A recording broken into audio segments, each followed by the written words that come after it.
What's going on, everybody? This is Jacob Shoup. You're watching the Tom O'Brien Show, TGIF. We have a little bit of a counter trend bounce going on today. We'll see if we can get some volume to kind of close in the green today.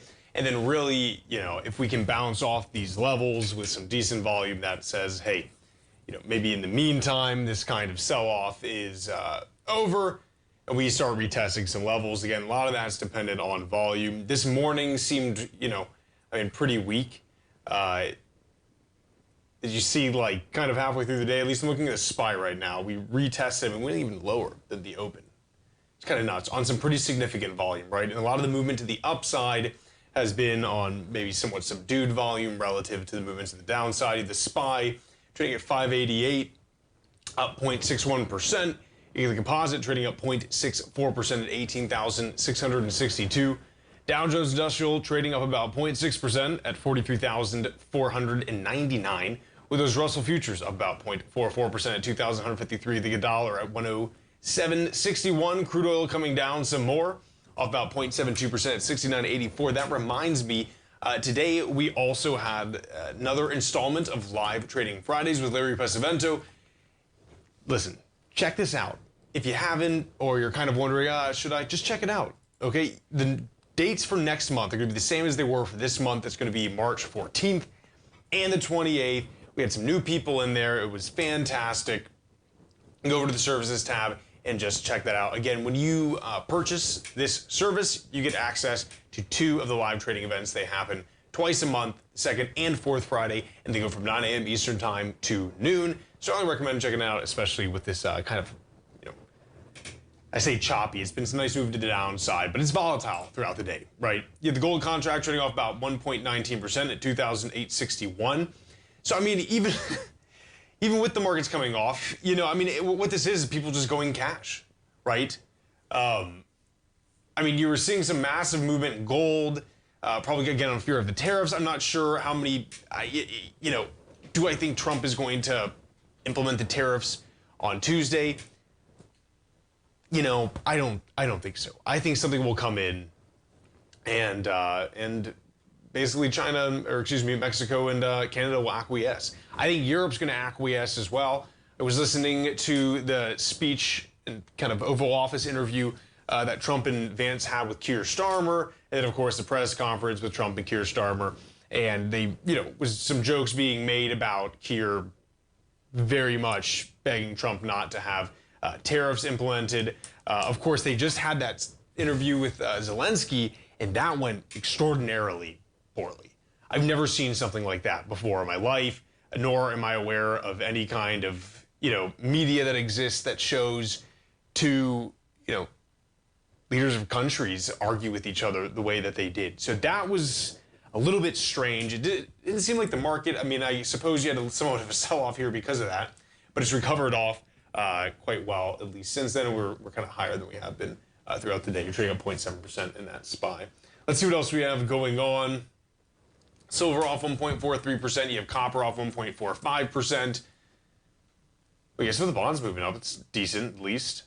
Let's see what else. Apple up 0.91%. Disney up 1.61%. Man, and Fubo, how about that? Off 12.93%. So let's talk a little bit at least about Fubo. They kind of lost it on their revenues. I was reading the transcripts that they had. This is a little bit interesting. Paid subscribers hit 1.6 million, up 4% year over year. Both full metrics were at all-time highs and in line with our guidance. The fourth quarter total revenue in North America is approximately $434 million, up 8% year over year. Also in line with guidance, we delivered the record $87.90 of average revenue per user in the fourth quarter, marking an expansion of 1.4% year over year. Is this going to work for them? I don't know.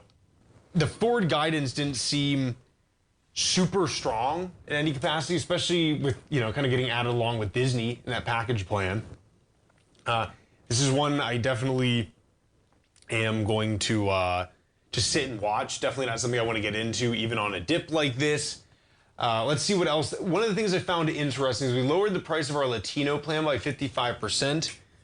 That, I think, is kind of a good idea for them. It really blows my mind. It doesn't blow my mind. I mean, it makes sense, right? But I think it's something that's often overlooked of just how large of a market, of course this is going to be in the U.S., right? But I mean, South American countries are. I mean, you look in even music, right? If you look on YouTube, the videos that, or the songs that are in Spanish or whatever they take off in Latino communities, I mean, they have like billions of views. It's unbelievable. And that's a massive market that I think people kind of overlook quite a bit. So it's interesting seeing them trying to market to that group a little bit more. But as it stands now, you're up about 13.02% in Fubo. Again, definitely something I would like to watch going forward to see if things kind of improve for them and they can actually pick up, some more interest. But until then, for me, that's not a buy the dip opportunity. And you have Palantir continuing to come off about 0.97%. Now, this is, it's recovering, but I mean, look at the volume. This is like nothing. Yeah, I mean, you have some, and I'm just looking on the daily, right? But you see it on the come down, there's massive volume on that as well, right? You have a low today of 78.58, big volume, some recovery on some near volume, and you just don't have anything else throughout the day. You just don't have anything else. Again, this is another equity. I mean, we're still looking at 441 PE. Does that make sense in a market that, people are concerned about the health of the economy? I don't think so, right?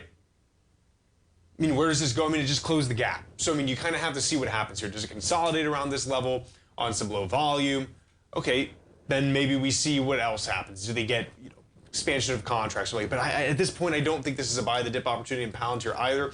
I can definitely see this thing going much lower. I think their earnings were good, but there were some holes in it. I mean, again, I think having only 40% of the revenue coming from operations is a problem. Yeah, that's kind of my point on Palantir. I can definitely see this going down a little bit further for sure. Tesla is, well, just because the valuations are insane, and I don't think the market necessarily has a tolerance for that right now. Tesla, okay, another counter trend bounce, right? You're up 3.15% at 291. Again, I'm still looking, this really does need to close this gap from the Trump bump.